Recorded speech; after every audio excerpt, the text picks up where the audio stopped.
नमस्कार मित्रांनो, आई कुठे काय करते या मालिकेतील अनदा ही भूमिका साकारणारी अभिनेत्री अश्विनी महांगडे आहे। हिच्यावर नुकतंच दुःखाचा डोंगर कोसळला आहे, कारण हिच्या वडिलांचे निधन झाले आहे। तर चला जाणून घेऊया काय आहे सविस्तर माहिती।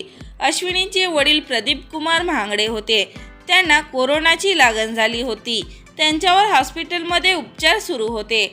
हे उपचार सुरू असतानाच त्यांचे निधन झाले आहे। त्यांनी वयाच्या 56व्या वर्षी अखेरचा श्वास घेतला। हे वाई जिल्ह्यातील परभणी येथील ज्येष्ठ समाजसेवक होते। अश्विनीच्या अभिनेत्री होण्याच्या वाटचालीमध्ये तिच्या वडिलांनी महत्त्वाची भूमिका बजावली होती, ज्यांनी आयुष्यभर आमच्यासाठी प्रेमाचे आभाळ एवढे छत विणले।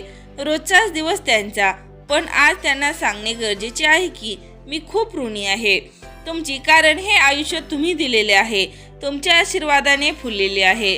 लव यू नाना, असं म्हणत भाऊक पोस्ट अश्विनीने शेअर केली आहे। तर मित्रांनो, अश्विनी महांगडे हिच्या वडिलांना आपल्या चॅनलकडून भावपूर्ण श्रद्धांजली।